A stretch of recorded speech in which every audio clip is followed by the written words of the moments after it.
अगर तुम सोच रहे हो ना कि किसी कोचिंग में एडमिशन लेने से टॉप 50 में रैंक आ जाएगी, एयर 1 आ जाएगी, तो ये वीडियो तुम्हारी सोच बदल देगा, तुम्हारी जिंदगी बदल देगा। जिस दिन तुम्हारी आईआईटी के अंदर में टॉप 50 में रैंक आएगी और जब तुम तुम्हारे पेरेंट्स को बताओगे कि मेरी ये रैंक आई और मैं आईआईटीएन बन गया, उस दिन जो उनका रिएक्शन, उनकी खुशी जो तुम्हारे लिए होगी, जब तुम्हारे सारे सपने पूरे हो रहे होंगे, उस दिन के लिए आज हम ये तैयारी चालू करने वाले हैं और इस तरह से करने वाले हैं कि वो दिन हम जरूर से देखेंगे।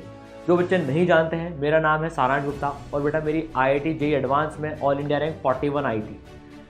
यार इतने सारे बच्चों की प्रिपरेशन देखी है।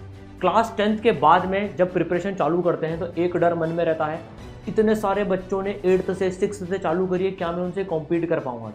मेरा एक स्टूडेंट था, वो क्लास 10th के बाद से उसने तैयारी चालू करी थी, कोई ओलंपियाड नहीं करे थे उसने। वो इसी के साथ में 1 महीने बाद तक तैयारी में करता रहा। उसके साथ जो बच्चे आए, कोई एनटीएससी फोड़ के आया था, कोई क्या ओलंपियाड फोड़ के आया था, वो 1 महीना बिल्कुल डर के पढ़ाई कर रहा था कि यार इन्फिनिटी कॉम्प्लेक्स के साथ में कि मेरा होगा कि नहीं होगा। जब उसके 1 महीने की रिपोर्ट मैंने देखी, मैंने कहा यार क्या कर रहा है बेटा, तू इतनी मेहनत कर रहा है पर तेरा पूरा 100% आउटपुट ही नहीं आ रहा है। उसको समझाया तू डर मत, इनसे डरेगा, इन्फिनिटी लाएगा तो ये तेरे को और मारेंगे। उसने उस दिन के बाद में अपनी तैयारी का डायरेक्शन ही बदल दिया, एकदम खुले शेर की तरह से वो तैयारी करने लग गया। मैंने उसको बोला क्या तू टॉप 50 में ला सकता है? पहले दबी आवाज में बोला सर पता नहीं आएगी नहीं आएगी। फिर पूछा क्या तू टॉप 50 में ला सकता है? उसने कहा सर ला के दिखाऊंगा। कमेंट में करना, पूरे अंदर से आवाज आनी चाहिए सर टॉप 50 में रैंक ला के दिखाऊंगा। बहुत सारे बच्चे ऐसे सोचते हैं सर कमेंट करने से क्या होगा। बेटा अगर तू पूरी दुनिया के सामने ये बात नहीं बोल सकता ना, इसका मतलब तू तेरे अंदर बिलीव नहीं करता है। बोलना सीखो सबसे पहले, तो बोल्ड एंड कैपिटल में बोलना सीखो, मैं अंडर 50 रैंक लाऊंगा।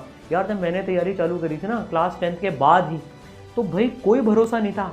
उस दिन ये दिन तोरी सोचा था कि मैं तुम्हारे लिए इस बात का वीडियो बना रहा हूँ कि कैसे टॉप 50 में रैंक लानी होती है, कैसे मेरे पढ़ाए हुए इतने सारे बच्चों ने 16 rank, 27 rank, 56 rank, 87 rank, 103 rank, line लगी हुई है, उन लोगों ने कैसे तैयारी करी, वो आज आपको बताने के लिए ये वीडियो बना रहा हूँ बस। और इस वीडियो का कोई एम नहीं है ताकि आप गलत गाइडेंस, गलत प्रैक्टिसेस में उलझ कर आपकी जो प्रेशियस मेहनत है ना वो बर्बाद नहीं हो जाए। यार मैं तो 8th क्लास से एकदम छोटे से स्कूल में पढ़ा था, एक घर में स्कूल चलता था, वहां पर 8th में पढ़ा, कोई एक्सपोजर नहीं था। आईआईटी जेईई के बारे में पता था क्योंकि यार पापा खुद आईआईटीएन थे, तो उनकी गाइडेंस मिली, वो सब चीज़ थी, लेकिन छोटे स्कूल में पढ़ाई हुई। एस्पिरेशंस जब बाद में जागी तब ऐसा भरोसा ग्रेजुअली होता रहा कि आ जाएगी 50 के अंदर में, लेकिन डे 1 पे कभी मना नहीं करा कि नहीं आ सकती। वो कॉन्फिडेंस लेके आना होता है, उस लेवल पे तैयारी करनी होती है, भले पास कैसा रहा हो। एनटीएससी नॉट क्वालिफाइड, कोई ओलंपियाड में सेलेक्ट नहीं हुआ और भाई मतलब कोई स्कूल तक में नाम नहीं था 9th तक। तो 10th में थोड़ी मेहनत करी, 10th में नंबर आए तो कुछ स्कूल में कुछ लोग जानने लगे, लेकिन असली पहचान बनी जब आईआईटी का रिजल्ट आया, 41 रैंक आई, तब जाकर जो दुनिया ने लोहा माना। आपके साथ भी ऐसा होगा, कुछ बातों का इसमें ध्यान रखना होता है। देखो यार मेरी एक जो मैं सबसे बड़ी बात कहता हूँ ना, toppers don't do different things, they do things differently. वो अलग माइंडसेट से खेलते हैं।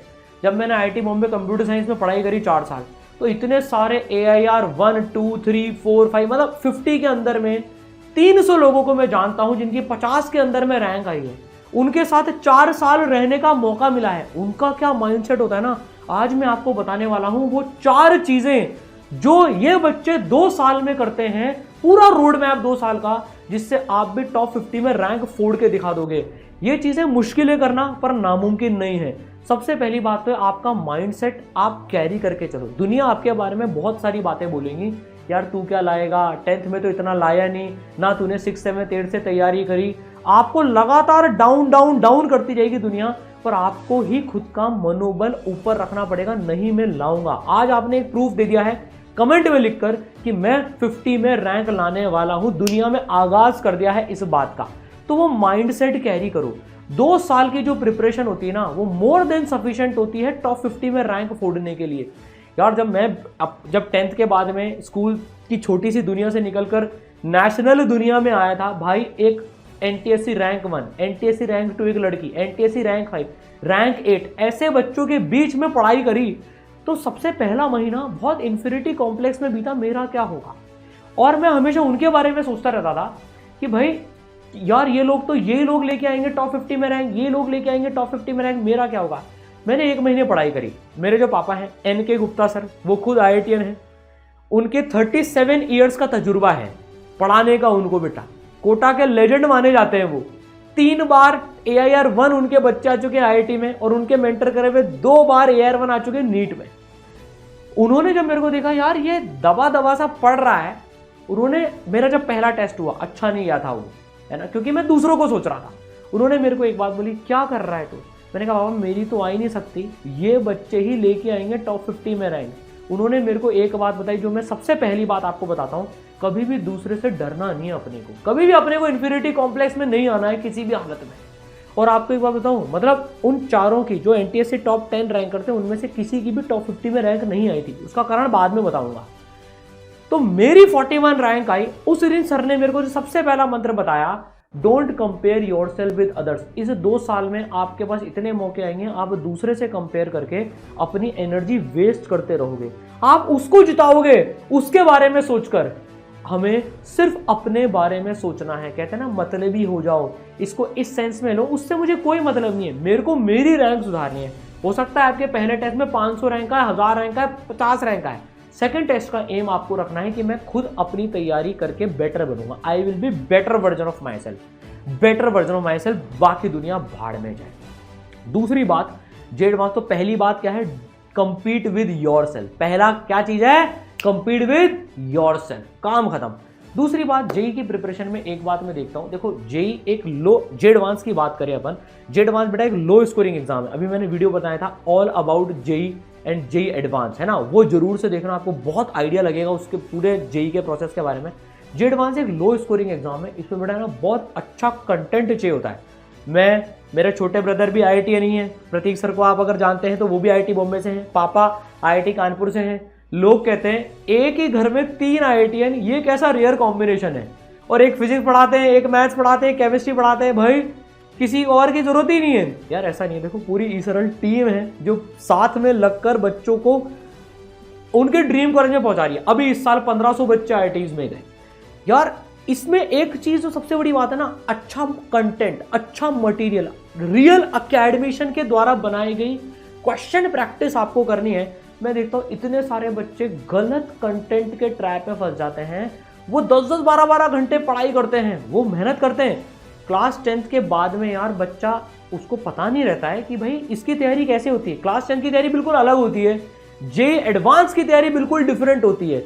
वो कोई पैदा टॉपर तो नहीं हुआ है, टॉपर बनते हैं, पैदा नहीं होते कभी भी, ध्यान रखना।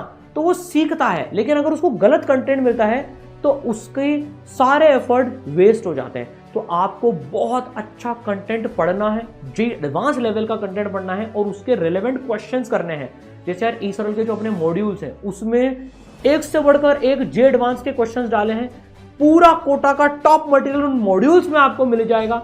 आप कोई बुक्स भी फॉलो करना चाहे बुक्स भी कर सकते हैं, मैं आपको कुछ बुक्स भी बता दूंगा। लेकिन यार बुक्स से ज़्यादा अच्छा होता है अगर आपकी अच्छी कोचिंग है, जे एडवांस लेवल के क्वेश्चन है उसमें, तो आप उनको फॉलो करना। बुक्स के चक्कर में मत पढ़ना। बहुत सारे लोग बहुत सारी बुक्स रिकमेंड करते हैं, पर उसमें बहुत नंबर ऑफ क्वेश्चंस होते हैं जो हमारा टाइम वेस्ट करवा देते हैं। तो बहुत सेलेक्टिव क्वेश्चन करने होते हैं और जे एडवांस लेवल की तैयारी करनी होती है। अभी जैसे यार काफ़ी सारे बच्चे 11th वेस्ट करके ना 12th में आते हैं, पता है वो कंटेंट अच्छा लेवल का पढ़ के ही नहीं आते। कुछ रैंडम ऑनलाइन ऑफलाइन कहीं पर ज्वाइन कर ली, मस्ती मजाक चल रही क्लासेस में, कंटेंट का लेवल ही नहीं है, टेस्ट भी हल्के लेवल के आ रहे हैं। इस ट्रैप से बचना, नहीं तो फिर आपके पास में 1 साल ही बचेगा, फिर 11th वेस्ट हो जाएगी। तो अगर इस ट्रैप से बहुत बहुत बहुत कॉशियसली बचना है तो दूसरी बात क्या है, कंटेंट अच्छी क्वालिटी का पढ़ना है। तीसरी बात बच्चों में बताता हूँ, ये बहुत इंपॉर्टेंट बात है। मैं बहुत यार इंट्रोवर्ट बच्चा था शुरू में, मैं बहुत ज़्यादा डाउट नहीं पूछता था क्लास में, छोटी क्लासेस तक। 10th में जाके मेरा थोड़ा सा शक खुला, फिर मैं कुछ कुछ डाउट पूछने लगा था। एक बात मैंने देखी है, बच्चे डाउट नहीं पूछते हैं, उनको सेल्फ कॉन्शियसनेस रहती है कि यार मेरी इंसल्ट हो जाएगी। मतलब गलत भी नहीं है, ह्यूमन नेचर ऐसे ही होता है। लेकिन यार जे एडवांस में एक बात बताता हूँ, क्योंकि आपको देखो 2 साल का सिलेबस पढ़ना है, 11th और 12th दोनों का सिलेबस आपके जे एडवांस में आने वाला है। तो जब आप कोई चैप्टर पढ़ रहे हो ना, इंश्योर करना कि वो चैप्टर में आपके डाउट्स बच नहीं जाएं। आप कोई बैकलॉग कैरी नहीं करो। अगर आप बैकलॉग कैरी करोगे तो 2 साल में चलते चलते बैकलॉग इतना ज्यादा हो जाएगा कि आपको समेटने में उसमें बहुत मेहनत लगेगी। तो इसका इलाज क्या है? Ask doubt, don't be afraid. तो मैंने एक क्या ट्रिक करी थी, जैसे जब मैं पढ़ने जाता था, कोटा में मेरी पढ़ाई हुई है, मैं बॉर्न एंड बॉटअप भी कोटा में ही हूँ, हम तीनों लोग कोटा के रहने वाले हैं यार, कोटा में पैदा हुए है ना। तो पता है जब मेरे को डाउट पूछना था ना और लगता था आसपास के बच्चे हंसेंगे, तो मैं ऐसे गर्दन नीचे करके ऐसे पूछ लेता था, सर ने तो देख ही लिया, ठीक है ना, और उसने हाँ बेटा सारा बोलो क्या डाउट है, तो फिर मैं अपना डाउट पूछ लेता था। Don't be afraid of asking doubt. अब जब हमने पता है ऑनलाइन क्लासेस चालू करी, भारत की पहली लाइव इंटरैक्टिव ऑनलाइन क्लासेस चालू करी, उसके पीछे पर्पस ये था कि अगर आप लाइव में भी पढ़ रहे हो ऑनलाइन, तो आपके पास में बिटवीन द क्लास टीचर के साथ में इंटरैक्शन करने की फैसिलिटी होनी चाहिए। मैंने इनके सर को ये बोला कि पापा देखो, मेरा सबसे ज़्यादा फायदा हुआ था जब मैंने टीचर से डिस्कस कर लिया। तो अब जब शुरुआत जब हमने सबसे पहले करी थी, तो यूट्यूब भी एक प्लेटफॉर्म था, तो उसमें सिर्फ चैट हो सकती थी, लेकिन चैट में बच्चे की असली फीलिंग पता ही नहीं पड़ पाती, वो किस माइंडसेट में है। ये 2 साल की जर्नी बड़ी डेलिकेट होती है, आपको बहुत सारी चीज़ें टीचर के साथ में शेयर करनी होती है, उनसे पूछना होता है। इसीलिए इसरल में बेटा हमने लाइव इंटरैक्टिव क्लास बताई, जहां पर आप टीचर के साथ में ऑडियो विजुअल इंटरैक्शन कर सकते हो और उसका फायदा उठाना है। बेटा लाइव क्लासेस अगर आप करने वाले हो 2 साल में, तो तीसरा पॉइंट जो मैं आपको बता रहा हूं बेटा, इसका बहुत ध्यान रखना, तो बाद में बहुत पछतावा होता है। आपके पास में टीचर के साथ इंटरैक्शन करने की फैसिलिटी होनी चाहिए in between the class. Live audio video interaction होना चाहिए। इसलिए इसरल के सारे, जैसे अपने यार 10th से 11th में जब जाते हैं तो ब्रह्मोस कोर्स आता है। एक मैं मेरे स्टूडेंट की बात बताता हूं, देखो आपको, वो इंट्रोवर्ट बच्चा था, है ना, मतलब नहीं पूछता था डाउट, लेकिन मुझे पता था यार इसमें बहुत पोटेंशियल है। मैं उसको बार बार ना उकसाता था, बेटा देख चल तू इसका आंसर करके बता, उसका शक खुलवाने के लिए। तो मैं उसको भरी क्लास में अनम्यूट कर देता था, चल बेटा अब बता बेटा अब बता। तो उसका धीरे धीरे शक खुला, वो मेरे से इंटरैक्ट करने लगा। तो यार अब उसकी पता है फाइनली जेई में 103 रैंक आई। ये फर्क पड़ता है जब हम टीचर के साथ में इंटरैक्ट कर पाते हैं। डरना नहीं है किसी से भी, आपकी कोई बेइज्जती नहीं कर सकता। ध्यान रखना, जब भी ऐसा लगे मेरी कोई बेइज्जती कर सकता है, तो एक बात बच्चों को जो बोलता हूं ना, आपको भी वही बात बोल रहा हूं, आपकी कोई बेइज्जती कर ही नहीं सकता, क्योंकि अभी आपकी इज्जत ही नहीं है। 10th पास हो सिर्फ अभी आप, और कुछ तो वो भी नहीं अभी तक भी, तो आपकी कोई जब बेइज्जती नहीं कर सकता, तो आपकी इज्जत, बेइज्जती की बात ही कैसे रह गई। जब आपकी कोई इज्जत ही नहीं है तो आपकी कोई बेइज्जती कैसे कर सकता है। आपको इज्जत कमानी है, 2 साल मेहनत करके अपने सुपर हार्डवर्क से इज्जत कमा के दिखाएंगे। इसलिए डरना नहीं है किसी भी हालत में। चौथी सबसे बड़ी बात क्या है, देखो अब जब तुम पढ़ाई कर रहे हो ना, तो ये तुम्हारी अकेले की लड़ाई नहीं है, ये लड़ाई है। Don't fight alone. कभी भी इतनी बड़ी जंग में, जेई एक जंग ही तो है, 15 लाख बच्चे बैठ रहे हैं और उसमें टॉप 50 में रैंक लानी है, अकेले नहीं लड़ना है। हमेशा कोई ना कोई हमारे साथ में हमें रखना है, मेंटल सपोर्ट के लिए, मोटिवेशन के लिए, गाइडेंस के लिए। प्रॉपर गाइडेंस इतनी जरूरी होती ना। देखो प्रतीक सर का क्लास 12th में सिलेक्शन नहीं हुआ था, फिर मेरी और एनके सर की जब फुल थ्रॉटल में ड्रॉप ईयर में गाइडेंस मिली, यार मैं बैंगलोर था, फिर मैं बैंगलोर से फिर मैंने उसको ड्रॉप ईयर में पूरा गाइड करना चालू करा, प्रतीक को भी। तो देखो उसने ड्रॉप ईयर में एडवांस फोड़ दिया। इतने सारे बच्चों को मैं देखता हूं, गाइडेंस प्रॉपर मिली, मेंटरशिप प्रॉपर मिली, वो निखर जाते हैं। डिस्ट्रैक्ट भी होते हैं। तुम्हारे जीवन में ऐसा नहीं है सब स्मूथ चलेगा, भैया किसी का नहीं चलता है। 3 महीने मेरे जॉन्डिस हो गया था, पूरा बैकलॉग क्रिएट हो गया था। वो तो भगवान की कृपा है कि एनके गुप्ता सर की मेंटरशिप थी मेरे साथ में, उन्होंने मेरे को पूरा गाइड करा, बेटा ऐसे नहीं ऐसे, ऐसे नहीं ऐसे। तुम डिमोटिवेट भी हो गए, उस टाइम तुम्हारे साथ कोई होना चाहिए। You should never feel alone. तो मेंटरशिप होनी चाहिए। इसीलिए एनके गुप्ता सर ने भारत में जेई और नीट और 8th 9th 10th में मेंटरशिप के कॉन्सेप्ट लेके आने वाले एनके गुप्ता सर हैं, जिन्होंने लाइव क्लासेस में और ऑफलाइन में मेंटरशिप का कॉन्सेप्ट भारत को दिया। तो बेटा जब तुम इसराइल ब्रह्मोस के कोर्स में आओगे तो तुम्हें मेंटर्स मिलेंगे जो तुमको रेगुलरली ट्रैक करेंगे, क्योंकि अपने ऑनलाइन में भी लिमिटेड बच्चे हैं, ऑफलाइन में भी लिमिटेड बच्चे हैं, ये ध्यान रखना। तो उनका पूरा ध्यान तुम पे रहेगा, तुम बच नहीं सकते हो। और बचना किसको है सर, हम तो ध्यान रखवाने के लिए ही आ रहे हैं। तो बेटा मेंटरशिप होनी चाहिए, होनी चाहिए, होनी चाहिए। एक साल कब बीत जाता है, रैंडम जगह चले गए, कब बीत गए एक साल, ये समय वापस नहीं आएगा, इस बात का ध्यान रखना। तो बेटा मेरी ये इच्छा है कि यार जो मुझे थोड़ा बहुत आता है, जिससे 41 रैंक आई, मैं वो सब तुमको दूं। बच्चों की 50 के अंदर में रैंक है, 100 के अंदर है, मैं तुम्हें दिल खोल के सारी चीज़ सिखाऊं। इसलिए तो यार गूगल, गोल्डमैन, ऑरेकल, इन सब की जॉब मैंने छोड़ी यार, और मैं पढ़ाने के फील्ड में आया। तुम्हारी 50 के अंदर में रैंक आ जाएगी, तुम IIT बॉम्बे कंप्यूटर साइंस से पढ़ लोगे, तो देखना कहाँ कहाँ क्या क्या जॉब्स वगैरह सब क्या कहाँ करोगे। ऑप्शंस पूरी दुनिया में खुल जाएंगे। लेकिन यार हम तीनों का पढ़ाने में पैशन है। भगवान ऐसा बहुत रेयर कॉम्बिनेशन देता है कि एक ही घर में 3 IITian, और वो भी 3 सब्जेक्ट के, और सबका पैशन पढ़ाने में। तो जब भगवान ने ये काम दिया है, तो मैं चाहता हूँ यार मेरी सारी नॉलेज तुम्हारे काम आए और तुम फोड़ दो। कमेंट में करना टॉप 50 में रैंक लाऊंगा, टॉप 50 में रैंक लाऊंगा। फुल कॉन्फिडेंस के साथ आज दुनिया को बताओ, हंसने तो दुनिया को कोई दिक्कत नहीं है। Wish you all the best, तुम मचा दोगे, फोड़ दोगे बेटा।